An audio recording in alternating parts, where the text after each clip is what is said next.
Gameplan for Good is the podcast that brings you stories of world shakers and champions of change. Join us as we dive into the journeys of innovative business leaders who are making a positive impact and creating a better world. Uncover their game plans for success, discover groundbreaking innovations, and be inspired to unleash your own potential. Get ready for a brighter future in business with Gameplan for Good. G'day, this is Gameplan for Good. We have Brett Cole here. Brett, how are you doing? Yeah, good. Thanks, Shad. Thanks for having me here. G'day, Lane. How are you? Good. Excellent. Yep, and as always, we have Lane Burdett, our co-host with the most amazing. Describe his voice for us, Brett. You've known him for a while. I've known Lane a long time, probably 15 years or so, and we met through a mutual friend. And the first thing I noticed about him, other than his likeness to Colonel Sanders, was his deep, resonant voice. And actually, I think I got you about 10 times on that one day to say, welcome back. You did. You Yes. did. Yeah. That's a very nice voice. So the more of your voice we can hear, the better. You were too kind, Shad. Thank you. All right, what are we doing today? So we're having a chat to Brett.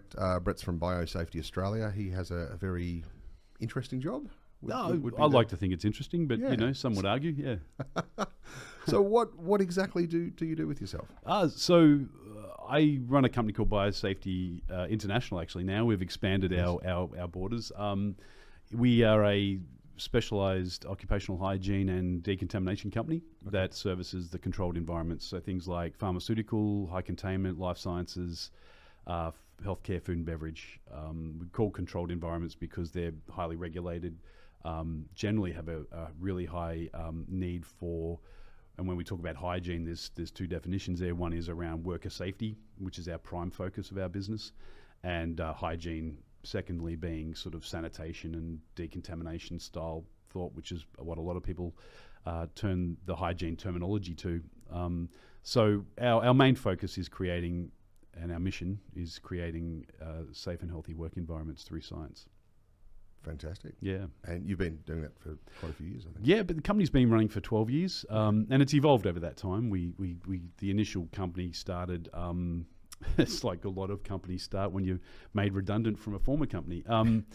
If I can go into that a little bit, business, I throughout my career, I've always worked in controlled environments, so in the sciences and healthcare. And every time I had a job, and I've only had maybe 4 or 5 jobs in that time, there was always a need to have a company to do sort of dirty work. So when I was in healthcare, we had waste rooms that I worked for one of Australia's leading waste companies, and trying to get a company to go in and clean or decontaminate the waste room, which was clinical waste and anatomical waste and things like that, was really hard. Nobody wanted to take the risk or didn't know what to do or didn't know the regulations around it.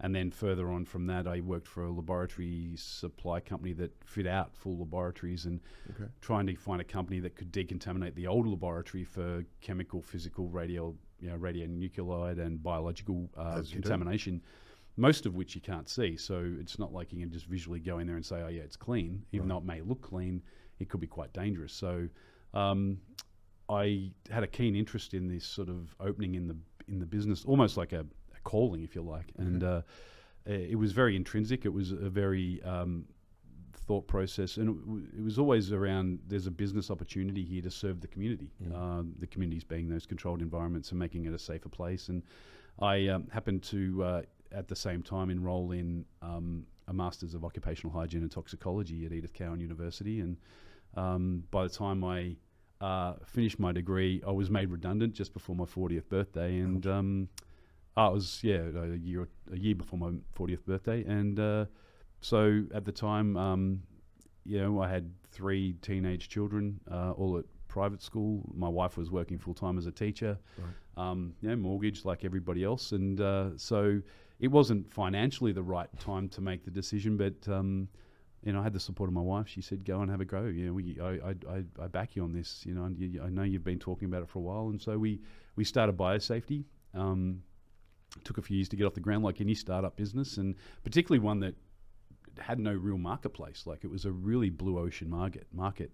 So having to educate the market that companies like ours, a company like ours existed, and then trying to create the awareness around the risk and hazards that a lot of these facilities have, led to us evolving, and fortunately for us, there was a lot of regulatory standards that promoted good practice like that, and we found ourselves in a little bit of a blue ocean market, and we still find ourselves today, as we've evolved, we've always been trying to be thought leaders in the community and push the barrow on safety and push the barrow on people's well-being. And I think for us, it's a never-ending journey.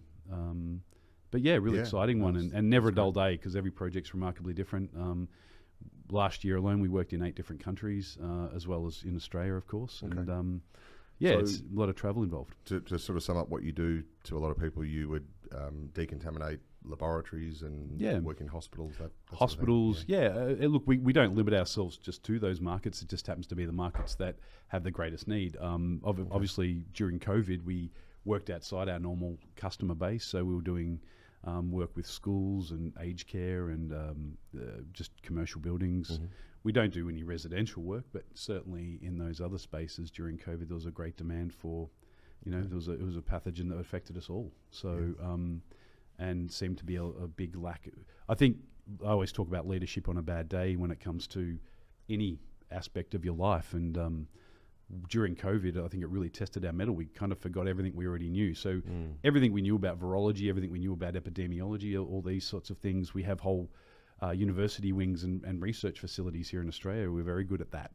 But it seemed when a new pathogen presented itself, which was the first pandemic we'd had in nearly 100 years, it was quite surprising as a person working in that field to look and see, well, we know all this stuff. It's just that we tended to forget it. And so we found ourselves being dragged into areas that we hadn't previously worked in but had knowledge in. Right. And it was quite an exciting time.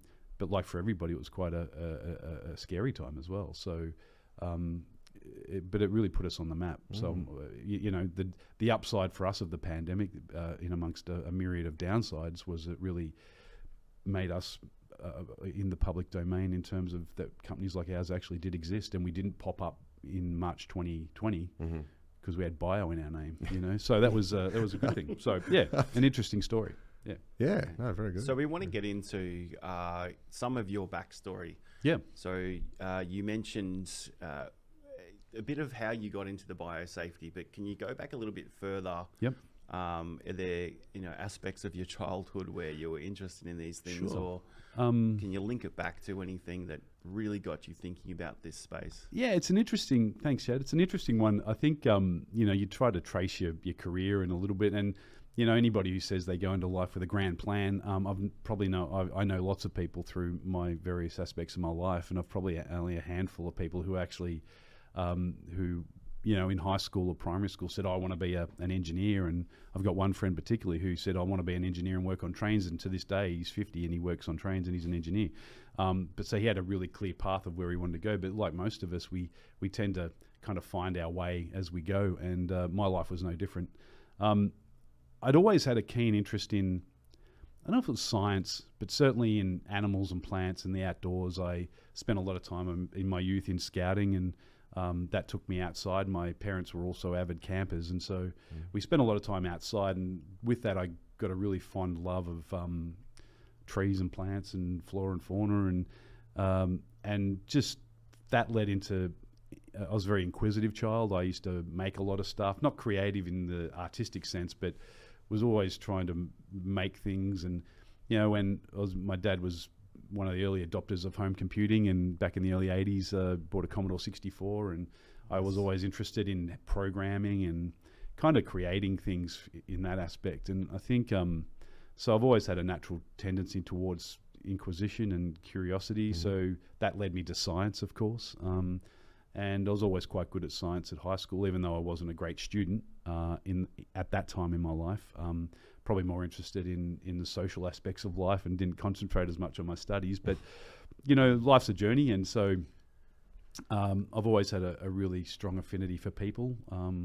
I have a genuine care and love of people and people's stories. And I think that was why I always enjoyed working in retail as well. So linking it back to my scientific inquisition was probably those early days of spending time in the bush.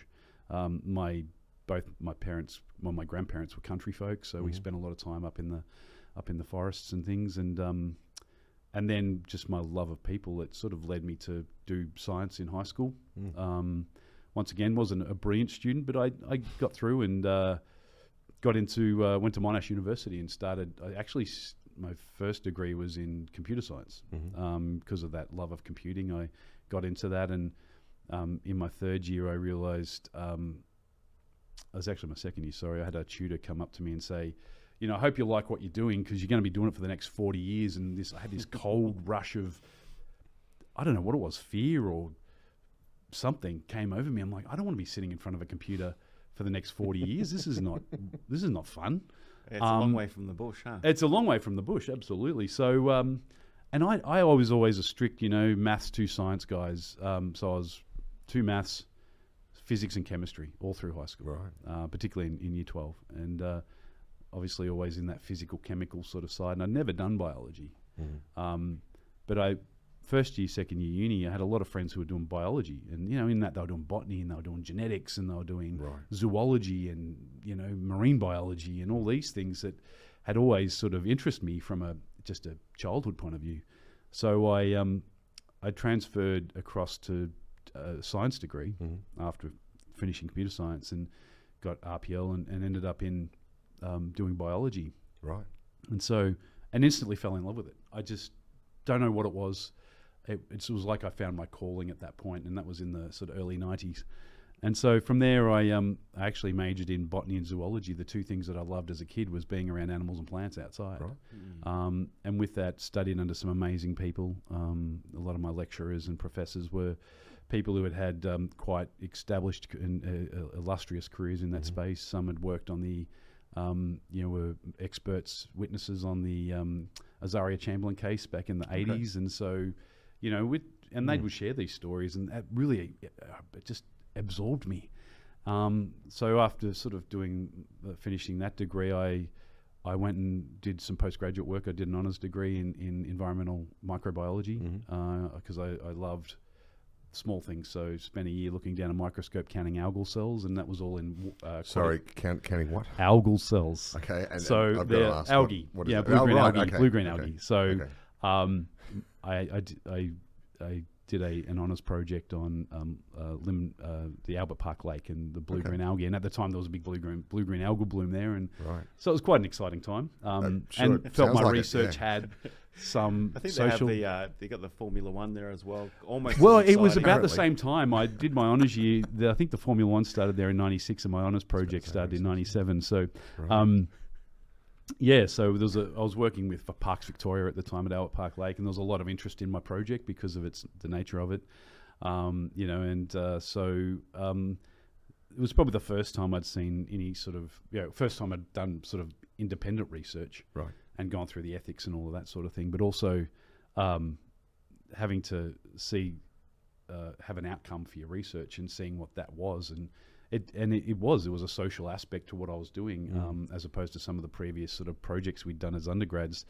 You could never really see that social impact. And so I think once again, there's these little crossroads throughout your life where you go, wow, that's pretty powerful stuff. And at the time you sort of just think about it and you go through it sort of consciously, a little bit subconsciously, but then looking back in hindsight, you realize quite powerful moments in your life where you have these crossroads, these little opportunities, and you take advantage of them, and that then led to working in research. So after I finished my honours year, I ended up working at Monash University as a research assistant in the School of Chemistry, particularly in the Water Studies Centre, which is what I'd done my honours year in, and once again worked with some amazing people.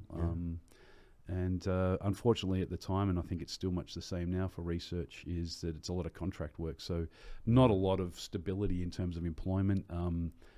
By that stage, I was married and had my first daughter Taylor, and she was a baby, and so trying to establish ourselves with a house and things, it was pretty hard to get finance for a mortgage when you've only got 3-month contracts, and so I decided to try my hand in the commercial side of science, which led me to work for a healthcare company in selling disinfection equipment for CSSD and endoscopy, so automated processes, disinfection equipment, and that was sort of my first step into decontamination. as a concept. And so great. Okay. No, good stuff. I was one thing I did notice on your LinkedIn.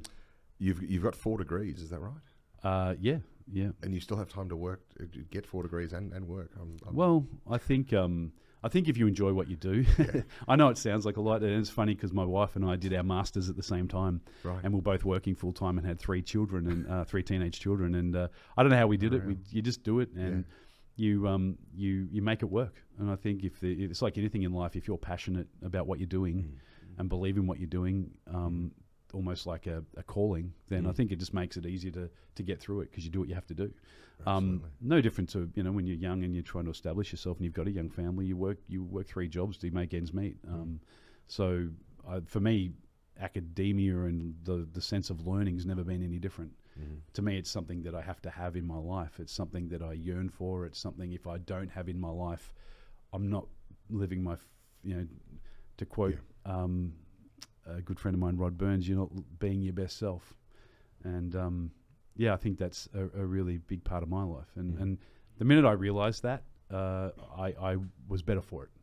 And the people around me were better for it. So, Okay. That's Brett, true. You mentioned, and this is a nice segue, you mentioned Scouts. Yes. And you've had a lot, you've been very involved with Scouts since you were a Boy Scout. Since I was 8 years old, yep. Yes. 1981, yep.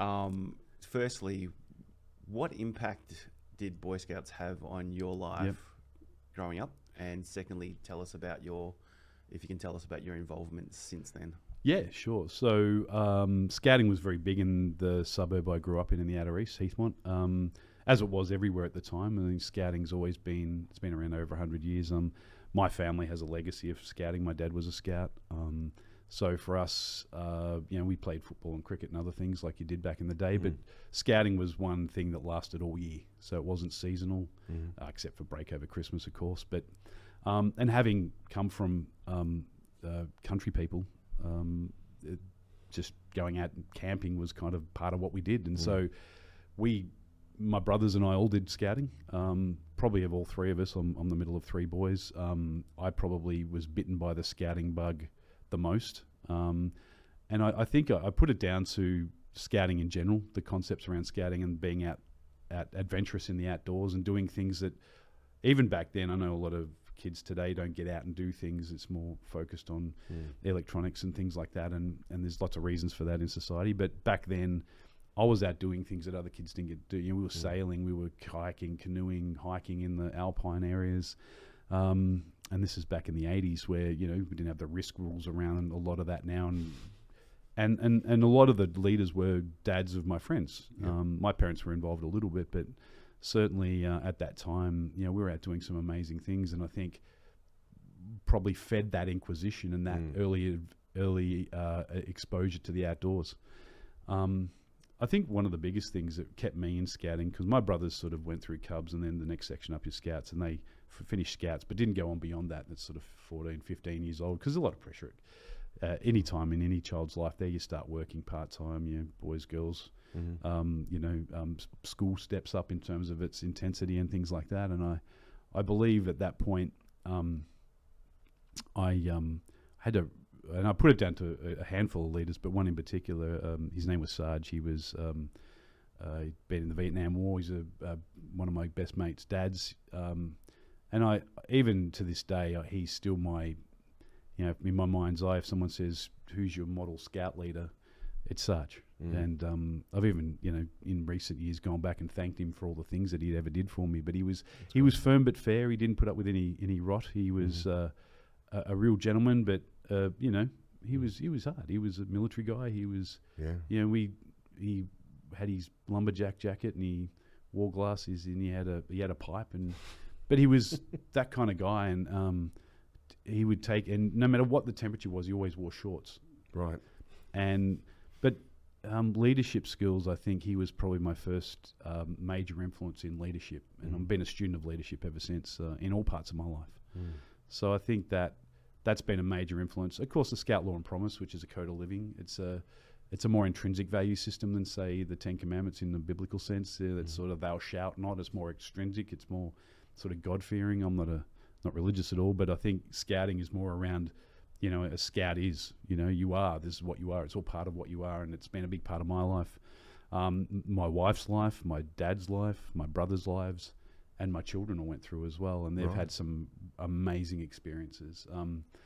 Two of my daughters have travelled overseas with scouting on a number of occasions to major jamborees and other opportunities, and I think it's just a really amazing organisation for children of all ages, of all backgrounds, to be able to go out and be their best selves. And I mentioned Rod Byrne earlier, who's the current Chief Commissioner of Victoria. I have a really strong relationship with Rod, and he's been a big influence in my life as well as the previous Chief Commissioner, Brendan Watson, who's an amazing guy as well. Really, if you ever get to listen to one of his speeches, I'd highly recommend it. He's very inspirational, and but just these innate desire to help young people. Yeah. And I think Baden-Powell set it up back in the early 1900s, and it's still as relevant today as it was back then. And in fact, I will argue that it's more relevant because society, as it stands, young people aren't getting out and about and seeing the world, and they're not given the opportunities with the way the world is. And there's a lot of fear about the external world from parents and not letting their kids go out and ride bikes like we used to. And scouting allows you to do that in a controlled and safe environment. It still complies with all the safety regulations. Actually, it's probably one of the leading organisations in that space. So if anybody's children who's listening to this podcast need some adventure in their life, want some leadership skills, and I would recommend doing scouting. I think I'm an absolute purist when it comes to scouting. I stand by it, and I recommend it to anybody at any point in your life. And that was a major influence in my life. Was that your way of giving back, continuing your involvement with the Scouts? Absolutely, yeah, for sure. I think a lot of us who had benefit as a young person that has had major benefit. If you look at some of the people in the public eye who have been Scouters, people like Bear Grylls and some of our political leaders and people in the public eye, football players. Recently went to a Leader of Adults Day for Scouting, which they put on each year, which is all about character building, and even for adult leaders, they put on PD days and things like that, which is great. And Paul Roos spoke, and he was he was amazing to listen to. So, marquee people in society who have been influenced heavily by Scouting. Bear Grylls is or was the Chief Scout of the Year of the world, and he puts a lot of his, you've seen the show, Man versus Beast and all these sorts of things. That Bear Grylls has learned a lot of those skills in scouting, and so I think there's always this feeling of the ledger's never squared away. So from that point of view, you're always trying to give back, and it's and I don't think it's from a balance the books point of view. I shouldn't really use that sort of analogy in an accounting sense. It's more around making sure that what you've learnt and what you've been given and gifted from people in your life as a child in scouting, that you give back equally or more. And it allows this organisation to move forward and do its great work. And it's certainly been a massive influence on my life, and it continues to be. And even if you're not in scouting, and I'm currently not actively involved, I recently retired from a position in July. So, but it'll continue to be part of my life forever until the day I die. I was going to say you were in that role or similar roles for many years, I think. Is that right? Yeah, so I started off as a line leader with the youth for many years. In my 30s, I went back when my children started scouting. I had a few years in between finishing Scouts as a youth and starting as an adult. And then as I moved up, I became a group leader of a Scout group, and then I had a number of commissioner roles. And my final role was as a regional commissioner, so for one of the largest region in Australia, 5,000 people in my region. So I was at the helm of that. That was a great opportunity bestowed upon me by some people who thought I had what it takes, and did that. I was at a region level for 6 years. That's great. Yeah. So a lot of pressure, but worthwhile. Yeah. But I found that I just miss being with the youth. So what's one of the biggest things you've learnt from scouting? Oh, look, I think for me, amongst all the other great adventures I've had, is leadership. I think the quintessential lessons of scouting for me has always been around leadership and being, not only having the opportunity to lead and learn by doing and to being a great leader in any aspect requires a certain amount of failure as well. You know, we need to be able to fail quickly and in a controlled environment without suffering the consequences of that out there in the wild world. And I think scouting provides that opportunity. And I said earlier about leadership on a bad day. I think any test of leadership is not on a good day. And I say this to the kids in my charge at times is, you know, we go out to camping and it's a beautiful sunny day and it's warm and we've got plenty of food and we're out doing some great adventures and things like that. Anybody can lead on that day. It's when the weather turns bad and you get cold and wet and you've got no food and you're tired and you're hungry and your tent's leaking and your sleeping bag's wet and you've got to get through with a group of people and you've got to lead those people out of there. That's the true test of leadership for a child, you know. And when we all have moments of our life where the storm clouds roll in and we have to be a thing. And I think JFK talked about leadership moments in his book, Profiles on Courage. And he said, you know, you train your whole life for a few opportunities to really test your leadership. And I think scouting provided that for me. I think, you know, it wasn't always perfect. And I was far from a great leader, to be honest. It's something I've really had to work hard on. I'm not naturally a great leader. I lacked a lot of confidence as a kid, but scouting provided me those opportunities to then refine that. And I think through, you know, just life in general, being a husband, a father, a friend, a son, a scout, and educating myself, that confidence grows, and with that, your leadership ability grows. And it's now something I'm, you know, I like to try and be the best leader I can in all aspects of my life.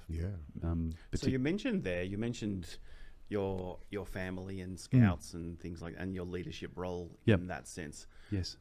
In the last few years, like things have changed on a global scale. So can you talk a little bit about the opportunities you would have had to lead in your field?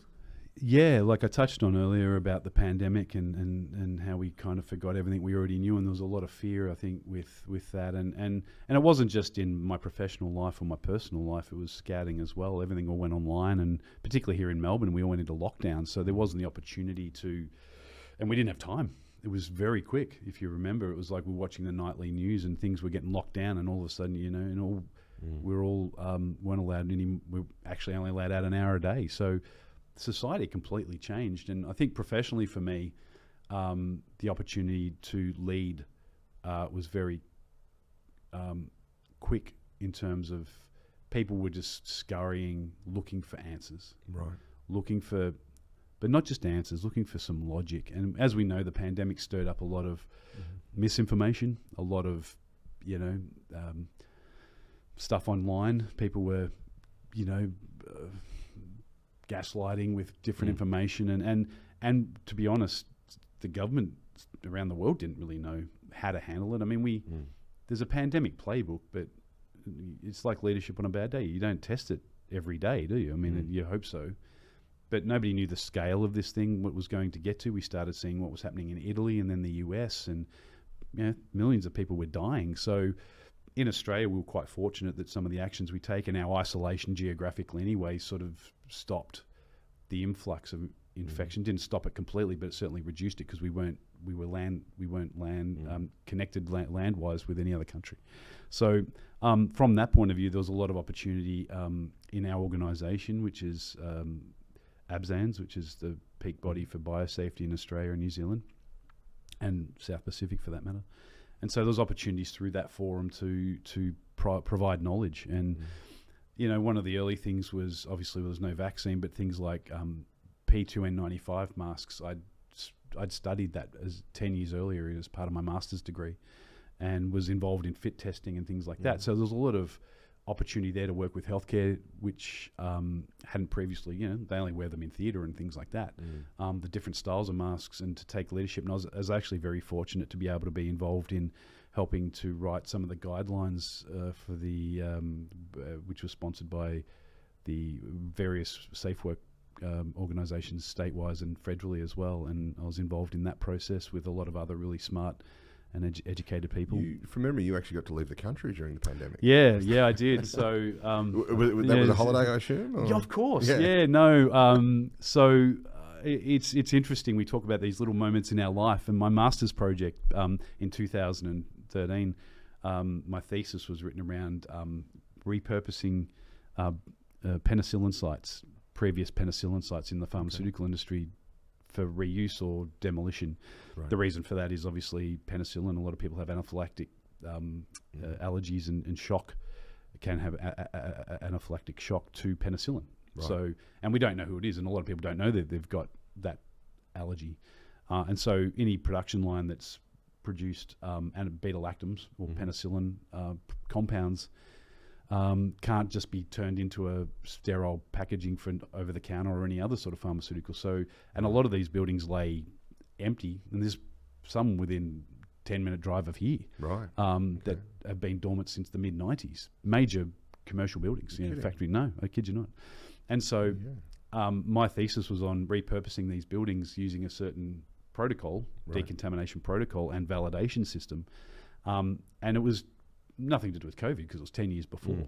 But it sort of gained a bit of momentum throughout the 10 years preceding the pandemic of being the go-to guide for repurposing pharmaceutical facilities. Right. Yeah. Anyway, the pandemic hit, and of course there was a rush to produce vaccines en masse around the world. And a lot of these facilities that were once done for antibiotics had to be converted quickly to be able to produce non-antibiotic medicines, i.e. the vaccine.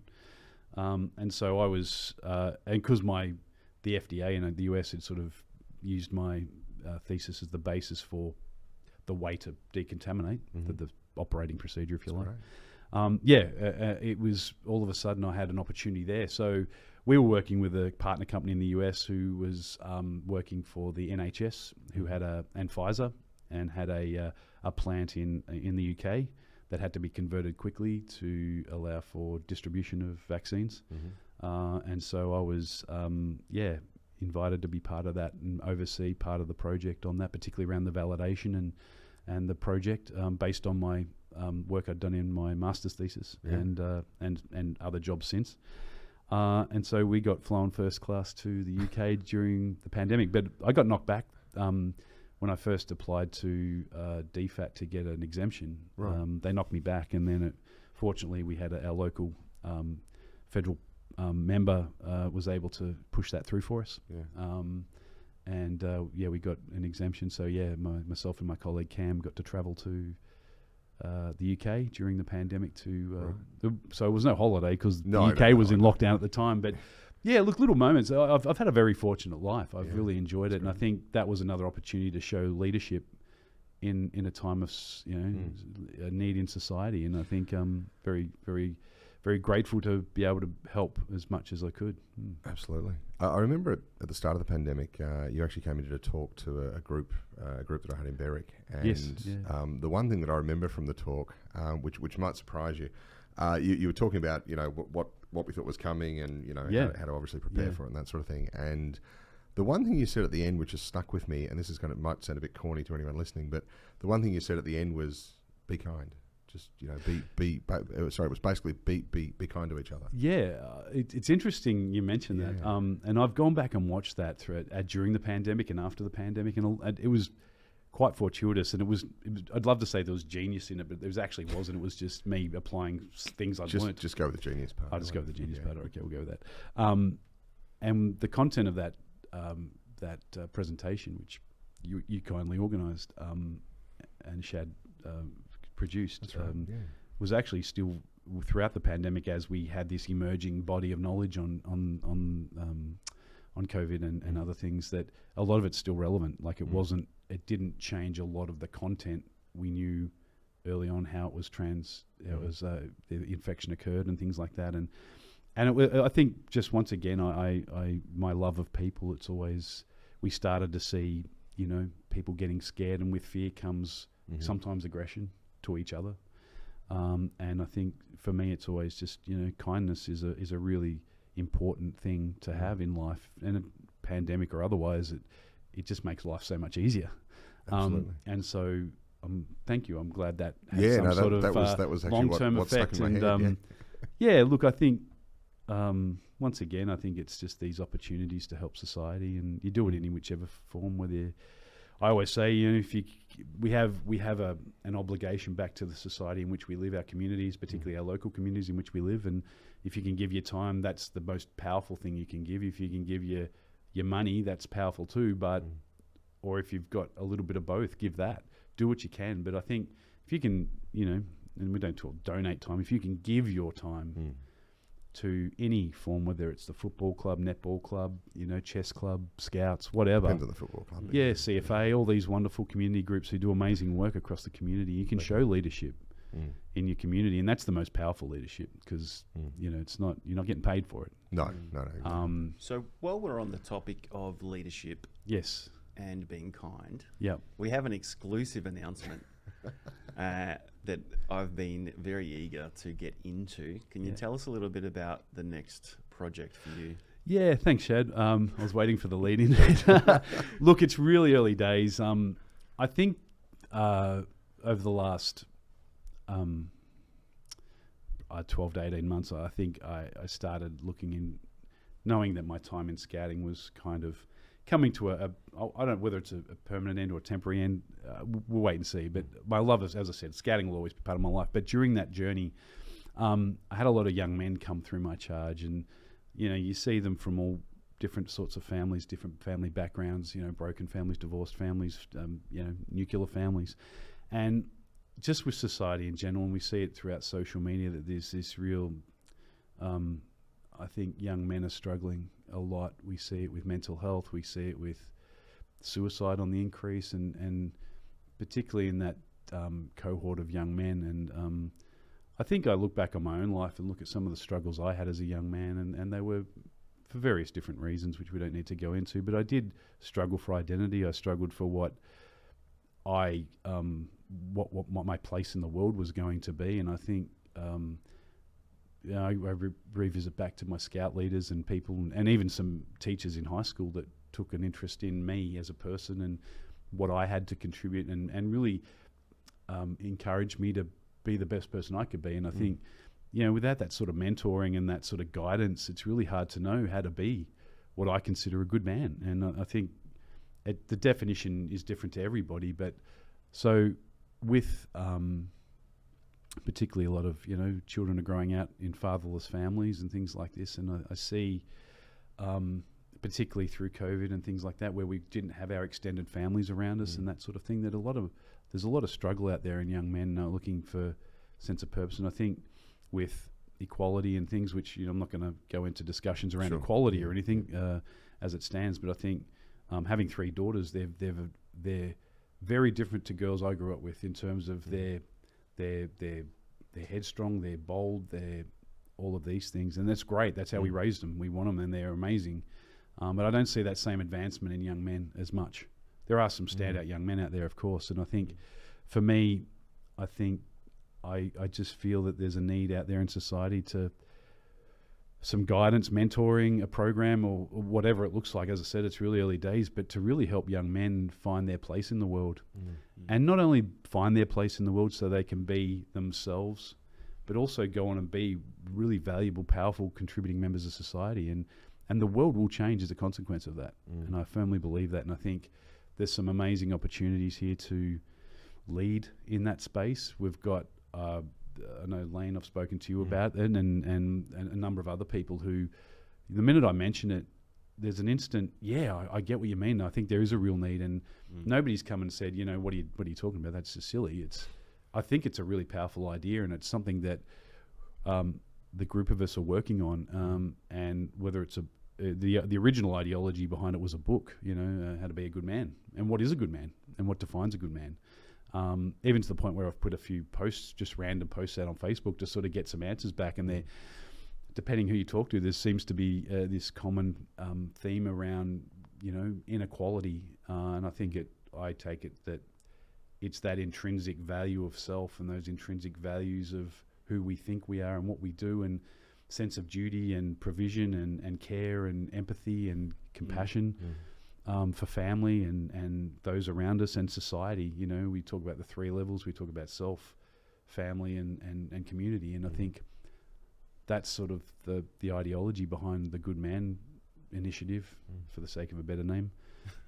is what it is. And yeah, watch your space. It's really early days, but it's something I'm really passionate about. I think it's something society really needs, and it's almost for me, it's not even a decision. It's something that I have to do. It's this sense of duty, and I think if you liken it to, people do things for different reasons. If you think of Immanuel Kant discussed this in, I don't know if you know Immanuel Kant, he's a 18th century British philosopher, and he talks about the Good Samaritan in the Bible, and not from a biblical point of view, but just uses the story as an analogy. And he said, the Good Samaritan could have had 3 reasons as to why he would have helped on that day. One was, religious thing. It was God's will. I was meant to help, which is very extrinsic sense of.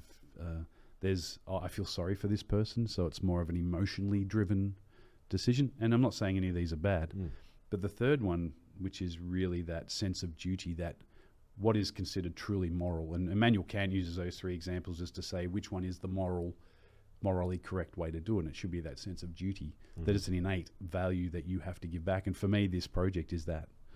Is that it's not a choice. It's not because I feel sorry for young men. It's not because it's something I should do or someone says I should do it. It's because I have an inner. It's not even a desire. It's a sense of duty. And if I don't do it, like my sense of learning I talked about earlier, it's something that it's going to it won't sit well from me. And I think I don't have many regrets in life, but I think that would be one of them. Yeah. Brett originally brought this up with me, about 2 months ago, I think? Yeah, I think we were chatting. I said I just threw the idea at you. Brett was sort of reading a few paragraphs, and I actually got quite emotional. I was like, this is just fantastic. And, I loved every word you had to say. Thank you. And I think, in life, we the things we talk about and chat about the most are the things we should talk and chat about the least, and the really important things that we don't chat and talk about are the things we should be chatting and talking about. And I think, sometimes you just have those really powerful conversations, and I think that day was one of those. And the idea had only just formed in my mind. It had always been there for, as I said, the last sort of 12 to 18 months, but really started to formulate once I had some sort of finish up in an active scouting role, and work had sort of quietened down a little bit at the end of the financial year. It had some sort of I suppose opportunity to really give some thought to it, and it's a really powerful thing. And so, I think, sorry to cut you off. No, there, please. I talked a lot. Can you give us like a summary of why? Like, I always like to dig a little bit deeper. Yep. And I know you mentioned like you don't want to go into your your upbringing so much or elaborate too much on any hardships or anything. I understand that. But there's usually like a deeper why.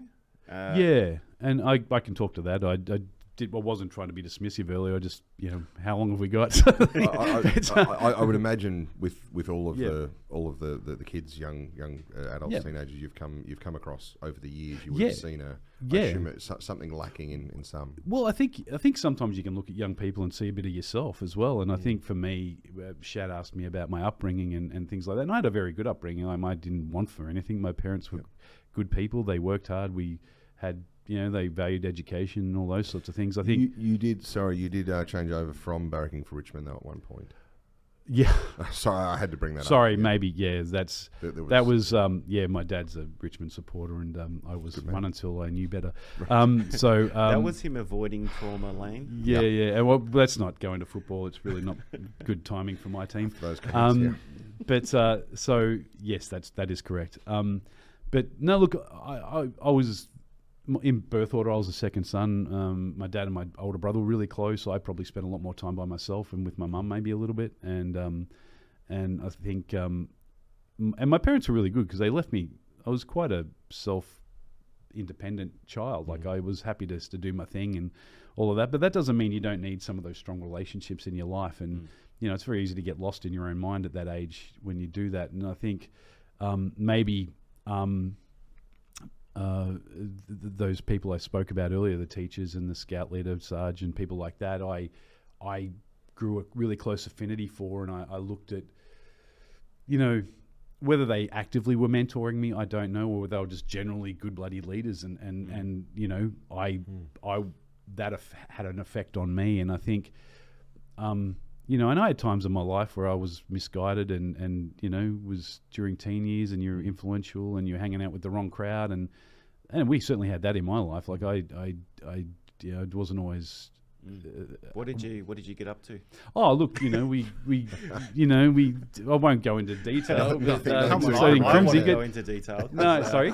I want to go into You want to go into detail? Oh, look, you know, nothing major. I was never arrested, if that's what you're asking. You never stole spray cans or anything? No, I wasn't. No, as I said, I wasn't creative, so I wasn't graffiti. Wasn't my thing. Oh, look, you know, we got up to mischief. We were out there. Gen X. Our parents let us come back at so between sun up and sundown, we had all this time to run amok. Street lights were coming on. Yes. You know, we'd go down to the paddocks and throw sticks at cows and upset the farmers, and we'd. You didn't push them over, did you? No, we weren't that brave. You know, steal golf balls off the golf course, things like that. You know, nothing major, but stuff that's not right. Just while we're on the topic, Lane, what did you get up to? Next question. Yeah. So, and look, there's more, but at times, and sometimes it's not even any illegal question about what you got up to. Sometimes it's just, you know, you're not being your best self. And I think there's opportunities where at any point during those influential years, you can make the wrong decision and end up, you know, on drugs, drinking alcohol, cigarettes, all. And you know, I never did drugs. But alcohol and cigarettes, and we all dabble in that sort of stuff over the years. And certainly, I think at times, but those strong mentoring examples in life kept drawing me back to doing the right thing. And I think, and really, when I sort of got into my senior high school years, where I really, and I used to dumb myself down. I think my fall from grace was really my early academic career, where I dumbed myself down a lot and didn't realize that I was actually intelligent and had this ability to think and influence and do all these sorts of things. And I think my grades were terrible, and you know, used to frustrate the hell out of my dad. I know that for a fact. And that affected our relationship, because he worked really hard to send me to a good school, and of course I was just running amok. I don't know why. I still to this day can't really explain why I did that. But when I found myself learning, and maybe it was I just didn't enjoy it, I don't know, or I was busy doing more around the social things, as I mentioned earlier. But throwing sticks at cows, that's always a good thing. But I think just for that, and you know, some of those deeper rooted reasons, I think what was my saving grace from potentially going down a path of immoral and, you know, criminal sort of life, which was very open to us at that time, because a large number of the kids in our street and our community did take that path. It's quite remarkable, actually. A number of them ended up in prison. So there was always that influence there. I don't know at what point I didn't go down that path. It was like a day I woke up when I'm not going to take that path. It was over a period of time. But certainly, I think those early strong leadership males in my life made a difference. And that's kind of been a big part of wanting to do it now, because I think there's more of a need in this day and age for that. I think in conversations with you, I think the What is a Good Man initiative. Yeah. I believe the idea behind it was more to, it was around having people think about, you know, those life choices, those decisions. Yeah. Are they being their best selves?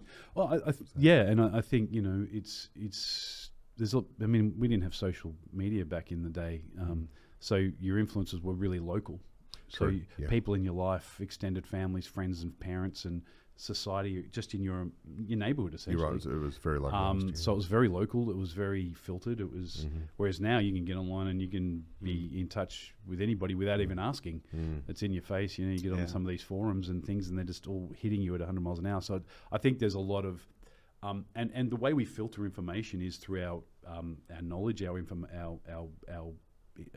value system, our right sense of right and wrong, and our ability to logic through, you know, there's a lot of misinformation out there, and our ability to logic through that and learn. And the algorithm, if you think about that, the rabbit holes you can go down, apparently, I think with Facebook, for example, someone ran a test, and within a matter of minutes, you know, a young girl can look at some images and it starts to pick up on what that girl likes to look at. And then within 20 minutes, they can be looking at, you know, very anorexic very models. Visual images that are quite confronting for even the best of us with the thicker skin. And so when you're not asking or looking for that, and that information it allows you to go down that rabbit hole very, very quickly. And I mentioned that we had some of those types in our neighborhood as kids, but you couldn't just get there by looking at a screen and tapping a few words on a keyboard. You had it was a longer period of time where you had more time to think. And I think even more reason for having these opportunities for young people, and it's not just young men, it's young people in general, to have that inner sense of value. And I think sense of right and wrong, there's even a greater need to call on those things with it flashing in and out. It's not even just on our computer screens anymore. It's on our phones and on the train, in the bus, you know, hopefully not while you're driving, but, you know, certainly young people, when they're traveling to school, they're on the social media and it's all there. Yeah. So like you need to focus, like those things you're focusing on, what is a good man and how to be a good man. Like they're two different things, but they're both, in my mind, very necessary, because identifying with all of that, the bombardment of media, actually identifying, okay, what does a good man even look like? Well, that's right. And you know, and there's different elements to that. Is it a physical? Is it emotional? Is it intellectual? Is it spiritual? There's lots of different layers in there. And I always come back to, I mean, and it's depending on where you're from and your own background and things, you're going to draw on different parts of that. But I think largely it's around and when I talk intrinsic and extrinsic, I talk about extrinsic being influenced from the external, so social media and society and community and all of those things and people around us, and intrinsic value, which is the values we hold dear that we don't even really think about, that just leads us. So every confrontation we have in our life, be it good, bad or otherwise, we draw on those values to know what decisions to make, whether it's right or wrong, whether it's a good opportunity or not a good opportunity, whether I should do this or do that. And I think that's where society, and particularly in young men, are struggling for that sense of identity, because a lot of our identity is built around our value system. And I'm not a psychologist. I'm not. I'm a man who's grown up in Australia, and I've got I'm married, and I've got 3 beautiful daughters. But I've got a lot of friends, and I've got a lot of family, and a lot of young men who have been in my life, and I see that is a need in society now. And I think, be it and like I go back to Baden Powell, who started scouting. You know, if you can make one small influence in somebody's life at some point, it's all worthwhile. Absolutely. So as far as the game plan for good goes, I think that's absolutely fantastic. Yeah, and, thank you. You only really need to look at Jonas Peterson and Jordan Peterson. Jonas Peterson's a photographer that I love. Jordan Peterson, I only need to look at his rise. Yes, to understand that there is definitely a need there. Oh, definitely. And look, I'm a fan of Peterson. I don't agree with everything he says, but polarized. He can be quite polarizing, quite powerful, quite, but very logical, and obviously a man of science like myself. And you know, some of his opinions and values aren't. I don't share those necessarily, but he has a really strong message, and I think I've just finished his book actually, 12 Rules for Life, an Antidote to Chaos, and there's some really powerful stuff in there. It's a pretty taxing read, but some really powerful stuff, and things like, you know, even posture and be strong and how you present yourself and don't lie, and there's some really good values in there of things as well, and it all gets back to that core value system, I think, which is a common, if you read any of the books, and there's others out there that also talk to, you know, not just about young men, but people in general, scouting, all of it. It's all around inner core value and how you then present yourself to the world and how you perceive the world presenting to you. Intrinsic, extrinsic. And I think it's quite powerful, and I think I'm really excited about where it can go. I'm really excited about, as I said, it's really early days, and I appreciate you bringing it up. It wasn't, I have no great detail about it, but I watch your space, but it's something I'm really passionate about, and I think, like anything, the passion will drive it.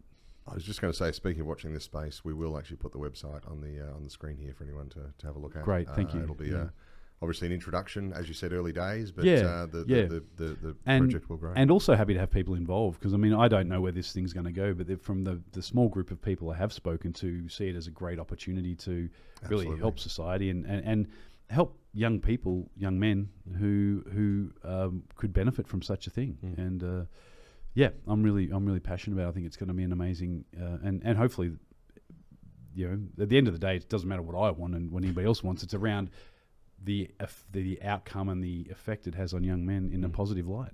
Yeah, we appreciate the exclusive. That's all right. You sort of took it. Well, that's what good hosts do. They do. No, thank you for that. And look,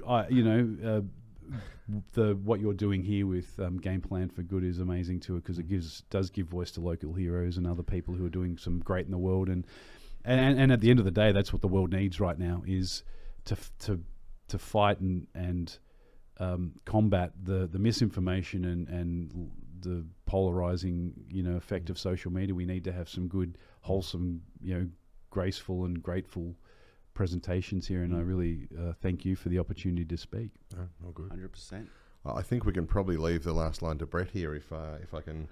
I don't know if you want to give us one of our favourite quotes. Oh, we can. Look, Lane and I quickly realised we have some favourite movies in common. One of them being Jerry Maguire, and in that was the late great Dickie Fox, who's actually Jerry Maguire's mentor in sports management. And actually, if you could say this straight into that camera, this right camera there, here, yep, that camera right there, yep. And look, this is not paraphrasing, so I might get it wrong, but this is something a little bit like this.